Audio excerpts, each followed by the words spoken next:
monde! Alors, contente aujourd'hui de vous retrouver pour une présentation de jeu que vous voyez sur l'écran, le tarot numéro 13 de Nicolas Dumas. Alors, vous me connaissez bien au niveau du tarot Marseille, je vous dis toujours que c'était pas ma tasse de thé, mais c'est vrai que maintenant il y a beaucoup de jeux de tarot de Marseille qui sortent avec une imagerie qui me tente, qui me plaît, et c'est le cas du tarot numéro 13 de Nicolas. J'ai vraiment été accrochée par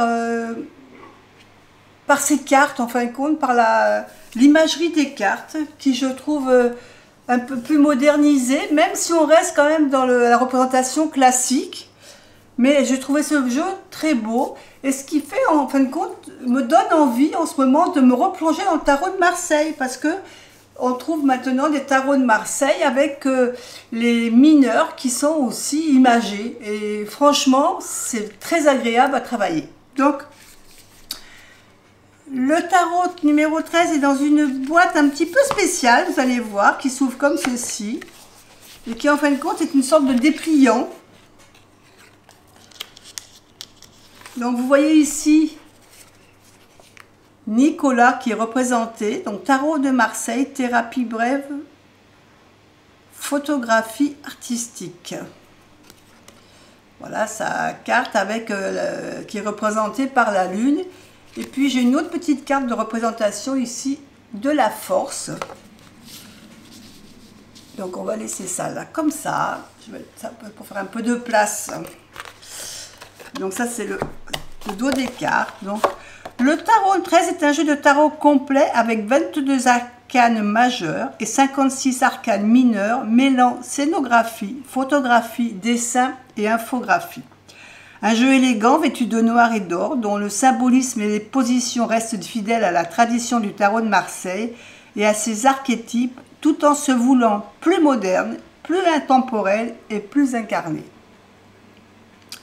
La substitution des personnages par des modèles humains permet de donner vie aux arcanes et d'augmenter la force de projection de celui qui l'utilise. De plus, ce jeu vous propose des arcanes mineurs totalement illustrés selon les interprétations d'un tarot de Marseille classique avec des visuels inédits. Grâce à ce tarot, vous avez les cartes en main pour entrevoir ombre et lumière en vous et y apporter avec douceur un regard nouveau. Donc ici, on a un petit code pour scanner le livret. Et puis, pour l'instant, je crois qu'il a fait que les arcanes majeures de mémoire. Il est en train de finir pour les mineurs. Et puis, il nous donne quelques exemples de tirage aussi. Donc, on va faire comme ceci. Voilà. Hop! Donc ici on a le dos, donc les cartes sont d'un assez grand format, un peu style oracle. Les angles sont carrés. Alors j'avais un peu peur parce que les angles carrés en principe ça pique. Mais sur celui-là, franchement pas tellement. Ça m'a pas gêné en manipulant les cartes. Donc là je les ai remis dans l'ordre pour que vous puissiez les voir.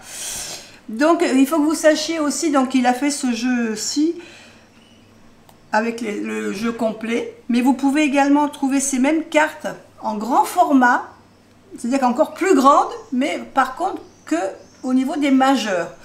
Alors, je me suis un peu tâtée, parce qu'elles sont tellement belles ces cartes que j'avais presque envie de me les acheter, mais bon, malgré tout, c'est quand même un jeu qui est auto-publié, donc il y a un certain coût, et je ne pouvais pas me permettre de m'offrir en plus les majeurs grand format, peut-être une autre fois, mais là il faut que, voilà, pour l'instant c'était pas possible. Donc on se retrouve tout de suite avec toutes ces magnifiques cartes. Donc ici le fou, qui en l'occurrence, tarot de Marseille est représenté par le mât. Ce que j'aime bien dans le mât, dans celui-ci, c'est sa direction. Parce que souvent, le mât est représenté dans l'autre direction. Vous savez, ici, on a le bord de la falaise et le mât va dans le sens du passé. Moi, j'aime bien ce mât ici parce qu'il va dans le sens de l'avenir. Et ça, C'est pas grand chose, mais pour moi, cette représentation, je l'identifie beaucoup mieux que celle des autres tarots.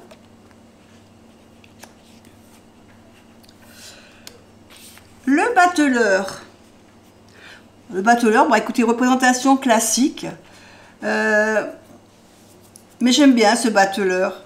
Bon, ici on voit la table en entier, chose qu'on ne voit pas dans le tarot de Marseille. Normalement on voit que certains pieds, on ne les voit pas tous. Mais j'aime bien la représentation, elle reste dans le classique. Au niveau qualité, je ne vous ai pas dit, mais c'est une bonne qualité. Vous avez vu qu'on a une petite bordure, mais elle ne me gêne pas. Vous savez que j'aime pas les bordures, mais là franchement ça ne me gêne pas parce que je trouve qu'elle est bien intégrée dans les cartes. Et puis vous allez voir qu'à chaque fois on a toutes ces petites étoiles et ce soleil dans les cartes, c'est très joli, soleil ou lune suivant la représentation. La papesse, donc ici on a un visage qui est assez humain avec les mains. La papesse, bon, on est dans le classique, hein, sur son trône avec la lune. Là, je pense que ces deux fauteuils représentent ici, le clan des fauteuils représente un peu les piliers. On a le voile ici aussi. Donc voilà, on reste dans la représentation quand même assez classique. L'impératrice. Donc on n'a rien à dire sur la signification et l'interprétation. L'empereur également. J'aime beaucoup cette couleur or et noir. Je trouve que c'est... Je sais pas, je trouve que ça fait joli. C'est très classe, je trouve. Ça fait...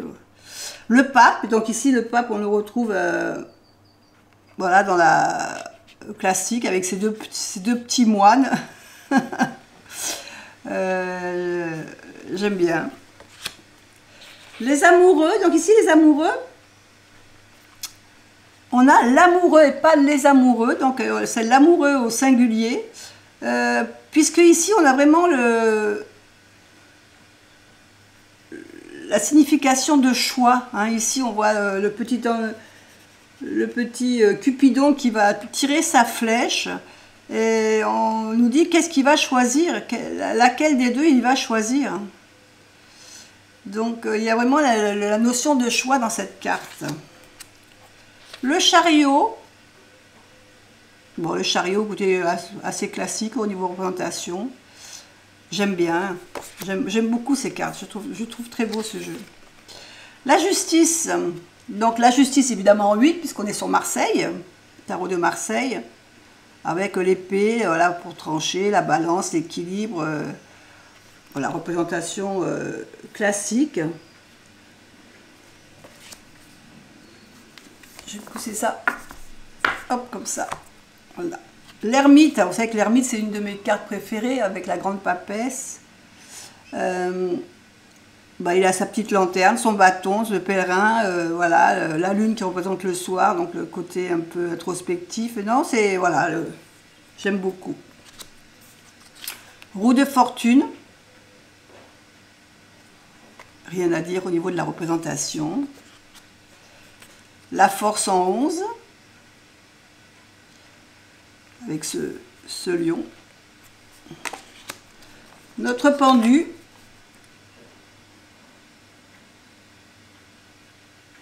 Alors, par un seul pied.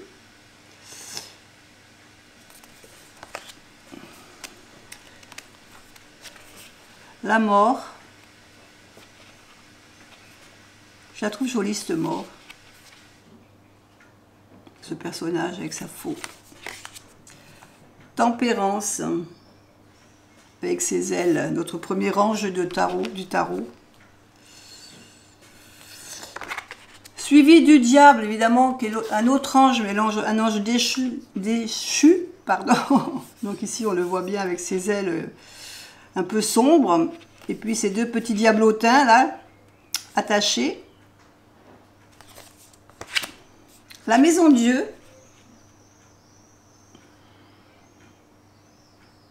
Donc là, on sent l'énergie du bouleversement. Cette carte de la tour, elle ne prête pas à confusion. On sent vraiment qu'il y a un chamboulement qui arrive là,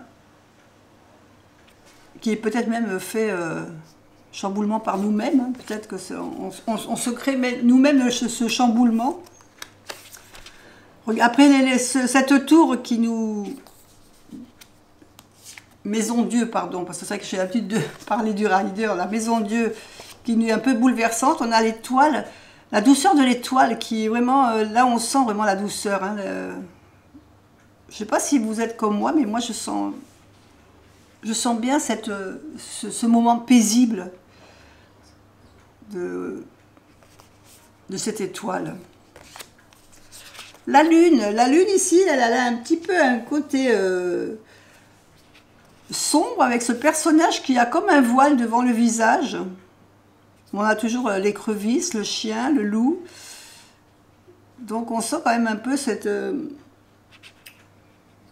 voile qui nous trouble un peu la vue, ou peut-être le mental. Hein. Le soleil, bah écoutez, il resplendit ce soleil avec ses petits enjeux aussi là. Très belle carte. Le jugement, bon, jugement c'est pareil, voilà, on a encore un ange avec la représentation classique avec sa trompette qui annonce, annonceur, le messager. Et le monde qui est fidèle évidemment avec cette couronne qui entoure ce personnage. Et avec la représentation des 4 éléments au coin de la carte. Maintenant, on passe au bâton. Bâton, donc l'as de bâton, représentation classique. Le 2 de bâton. Alors, le 2 de bâton, contrairement au rider, ici, le 2 de bâton, on sent plutôt, en fin de compte, une opposition. Hein, plutôt que... une construction qu'on a... Dans le rider, on a plutôt la construction. Ici, on a plutôt, en fin de compte, un peu une opposition où on se lance peut-être un défi même. Plutôt le défi. Vous voyez, je ne l'interpréterai pas pareil que le rider. Ben, le 3 de bâton, c'est pareil. Le 3 de bâton, pour moi, dans le rider, c'est plutôt l'attente d'un résultat. Alors qu'ici, quand on regarde cette carte, on a vraiment l'impression de la réussite. On a réussi ce qu'on a, notre défi. Je trouve qu'il y a des petites connotations différentes avec le rider et le Marseille quand on regarde les cartes, les interprétations. Pour le 4 de bâton, on reste dans le classique, hein, la stabilité, le fait d'avoir quelque chose de stable. Et on n'a peut-être pas le côté festif là, peut-être, en visuel, mais on a voilà, quelque chose de stable qui va perdurer pour l'instant. Le 5 de bâton. Alors le 5 de bâton, souvent, dans le rider, est représenté par des personnes qui sont un peu en conflit, hein, qui se chamaillent. Ici, non, le 5 de bâton, on ressent plutôt... le conflit est fini. Elle a eu ce conflit. Le conflit est déjà passé. Elle est contente. Elle part avec son bâton sur l'épaule.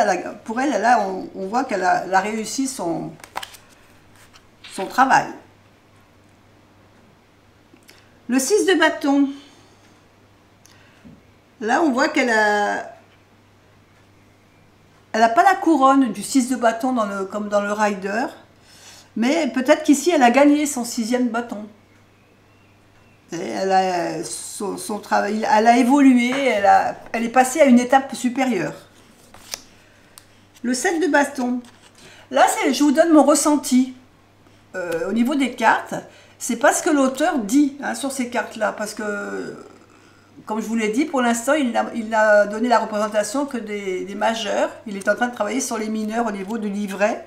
Donc moi, là, je vous donne mon visu par rapport aux cartes. Ce qui sera peut-être différent par rapport à ce que Nicolas mettra dans le livret. Là, c'est vraiment mon ressenti par rapport à l'imagerie. Hein, pour toutes les cartes que je suis en train de vous donner au niveau des mineurs. Le 7 de bâton. Là, on a plutôt... je sens pas le côté de défendre quelque chose. Là, quand je regarde cette carte ici, je suis plutôt dans l'affirmation de dire je vous présente mon projet, mais voilà, je veux le faire comme ça et comme ça. C'est pas une question. Là, j'ai pas l'impression voilà, je montre ce que je vais faire. Je vous explique comment je vais faire les choses, mais j'ai pas l'impression d'être obligée. Il n'y a pas le côté défensif ici. Hein. Enfin, pour moi, dans le visuel. Le 8 de bâton, le 8 de bâton.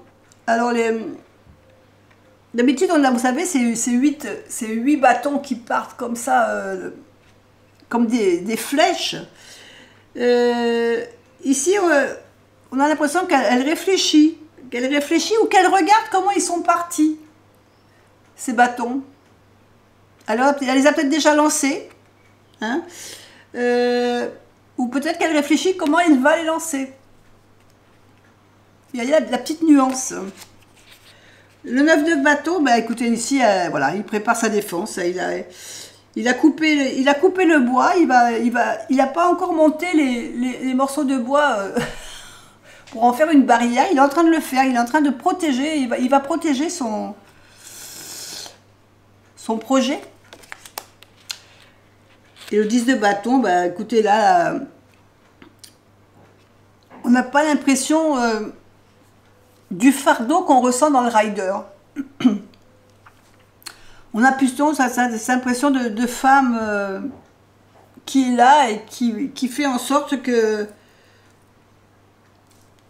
elle a une responsabilité par rapport aux enfants. Donc elle assume. On est plus dans la responsabilité de faire les choses pour que d'avoir un fardeau trop lourd. Enfin, ça c'est mon ressenti, toujours pareil. Hein. Après, bon, écoutez, les cartes de cours, on n'a rien de spécifique. C'est les représentations classiques qu'on retrouve dans le rider. Je vais pousser un petit peu pour avoir de la place. On passe aux coupes. Donc l'as de coupe, bah, écoutez, l'as de coupe, c'est un as de coupe classique. Le 2 de coupe aussi, également. Hein, le 2 de coupe avec ces deux personnages qui trinquent et qui sont contents d'être ensemble. Le 3 de coupe. Alors, plutôt que dans le 3 de coupe, où on a cette réunion classique de personnes qui sont contents d'être ensemble, ici, j'ai plutôt l'impression que la personne est en train de faire un discours à ses amis. On ne les voit pas, ses amis, mais bon, voilà, elle est en train de les remercier peut-être, d'être là et d'être avec elle. Mais c'est plus la même représentation du rider. Le 4 de coupe. Bon, écoutez, le 4 de coupe, là, voilà, il a sa coupe, il en renverse une, voilà. Il a l'air blasé, ce monsieur. Bon, on sent l'ennui quand même, hein, l'ennui, là. Un peu, qu'est-ce que je fais là, quoi. Le 5 de coupe. Alors, je dirais qu'ici, on est plutôt dans le sentiment de regret. De choses qui n'ont pas été comme on a voulu et on est un peu déçu. La déception, je vois pas le côté tristesse. Là, c'est plutôt, voilà, on est déçu par ce qu'on ressent ou par ce que les gens nous ont fait ressentir, voilà. 6 de coupe. Ben, le 6 de coupe, vous savez, le principe, on parle souvent on voit des enfants souvent dans le 6 de coupe du rider. Ici, je dirais plutôt qu'on voit le personnage adulte, et ben, il remonte les étapes de sa vie, en fin de compte. Il se voit enfant, puis adolescent, et voilà, c'est un peu c'est son évolution, quoi. Le 7 de coupe. Bon, là, rien de... Voilà, l'interprétation classique qu'on a du 7 de coupe. Le 8 de coupe. Donc, le 8 de coupe, en principe, on n'a qu'une seule personne. Là, on en a deux. Deux pour le prix d'une. qui apparemment sont liés. Donc, à part le fait d'avoir deux personnages, voilà. Le 9 de coupe. Représentation classique. J'ai rien à dire de spécial. Et le 10 de coupe également.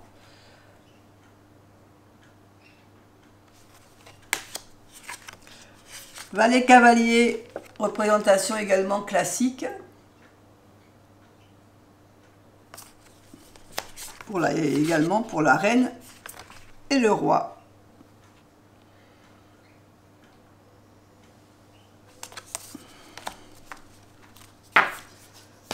On continue avec les deniers.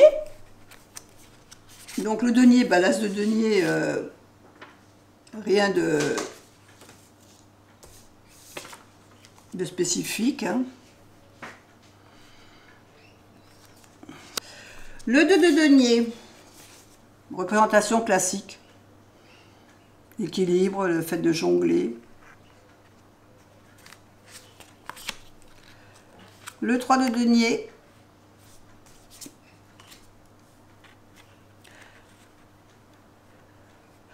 Alors dans le 3 de denier, d'habitude on a quand même dans le rider, on a l'impression de l'association, hein, de s'associer avec dans le travail. Ici on n'a pas ce même ressenti, donc peut-être que simplement il travaille sur le fait d'évoluer dans son travail. 4 de denier, là on a bien une impression d'équilibre, hein, d'équilibrer ses finances. On n'a pas l'impression le fait de vouloir trop économiser, on a plutôt l'impression de vouloir équilibrer, de rester dans quelque chose de bon, de sain, au niveau des finances. Le 5 de denier. Donc là, le 5 de denier, c'est un peu...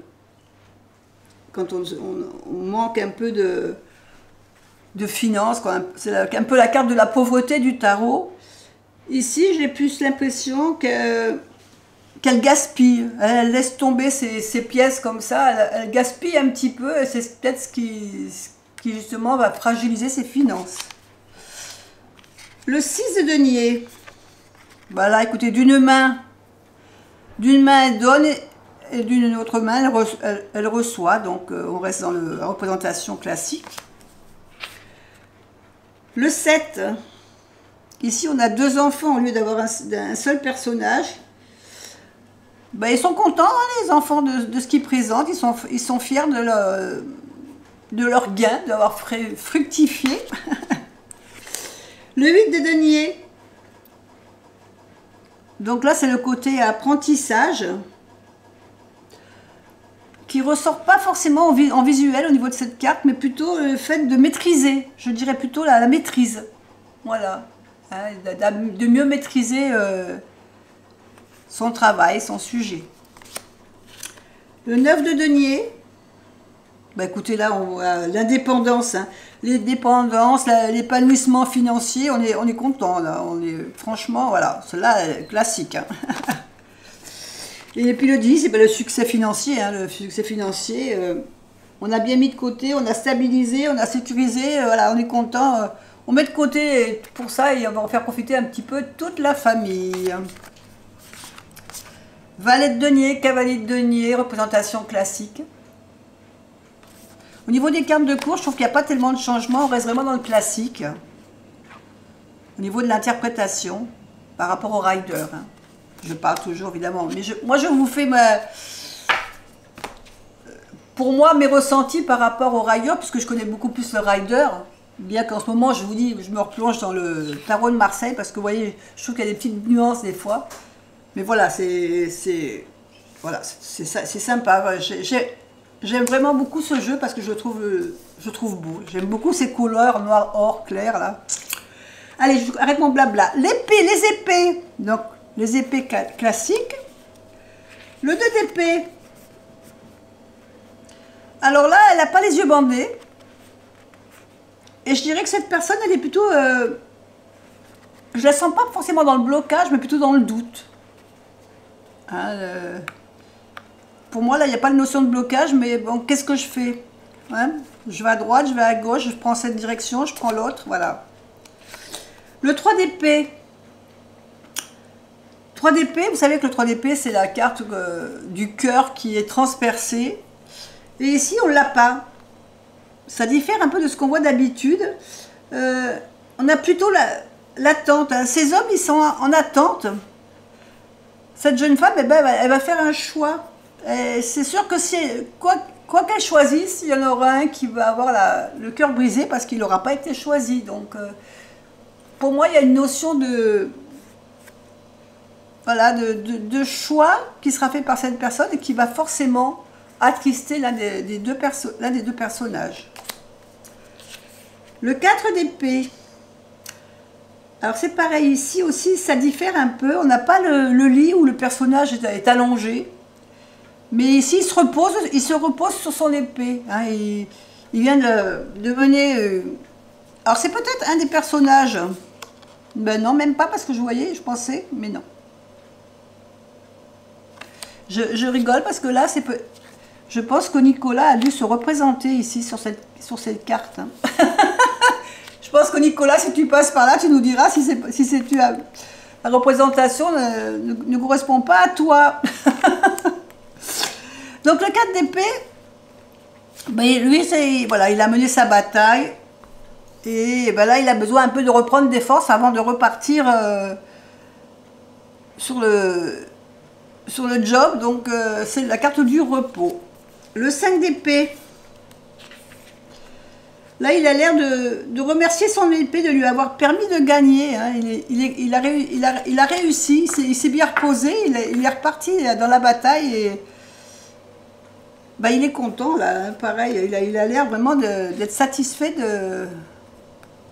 de ses outils, de son mental. Le 6 d'épée. Alors ici, on n'a pas le bateau. D'habitude, le 6 d'épée, vous savez, on a le bateau qui emmène une personne sur une autre rive. Mais ici, on a plutôt une femme déterminée, je dirais, qui va en découdre et qui décide de passer à autre chose. Alors, elle passe à autre chose. On n'a pas le bateau, on n'a pas la barque, mais ça n'empêche qu'elle est décidée quand même. Hein. Elle y va, hop, on passe à autre chose, on change de méthode. Le 7 d'épée. Alors, le 7 d'épée, c'est peut-être celle que j'ai eu le plus de mal à déchiffrer. Parce que je ne ressens pas la notion de trahison, de mensonge dans cette carte. Ici, il y en a plutôt quelqu'un qui regarde ce qu'il a fait, hein, le résultat de ce qu'il vient de faire, et puis qui le laisse... et puis, bon, ben, il s'en va, il laisse derrière lui le bazar qu'il a fait. Tant pis, c'est comme ça. Hein, ben, voilà, bon, bah... Hein, il a pas l'air ça n'a pas l'air de travailler plus que ça, quoi. Le 8 d'épée. Ben écoutez, là c'est le... Bon, là c'est pareil, elle n'a pas le bandeau sous les yeux, mais bon, on voit que les épées, elles sont là pour la bloquer, elle ne peut plus avancer, elle est bloquée, elle a les pieds coincés dans les épées, donc on a vraiment la sensation quand même de blocage. Le 9 d'épée, ben l'impression... On a vraiment ici, malgré tout, si c'est pas la même représentation, on a vraiment l'impression d'enfermement. Hein, on sent qu'ici, ça forme un carré. Voilà, il avance, il pourra pas avancer. Il a sa tête qui se baisse, il ne peut plus réfléchir. Il est vraiment, il y a le blocage mental ici. Hein. Le 10 d'épée, ben écoutez, le 10 d'épée, on sent bien que ben là, c'est la mort du petit cheval, comme dirait l'autre. C'est la fin, quoi. Voilà, il a dépassé le blocage, il ne pourra pas aller plus loin, il ne pourra pas aller plus bas. Je crois qu'il est arrivé au bout du bout. Et ça peut aller que mieux, là, hein, apparemment. Valet et cavalier, donc toujours assez classique dans la représentation. Idem pour la reine et le roi.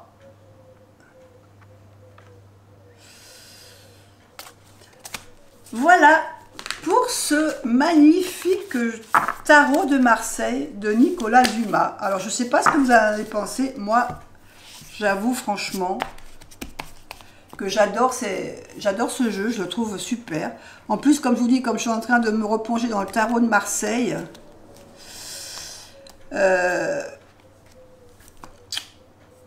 j'aime beaucoup les interprétations et... C'était une agréable découverte et je vais pouvoir me pencher un peu plus voilà, sur le tarot de Marseille C'est vrai que ce jeu, vraiment, il est très beau. Je ne sais pas ce que vous en pensez. Dites-moi en commentaire comment vous le trouvez, vous. Et est-ce que vous êtes aussi, comme moi, un petit peu tiraillé entre le Ryder et le Marseille? En attendant, moi, je vous fais des gros bisous. Et je vous dis à bientôt pour une autre vidéo. Bye bye.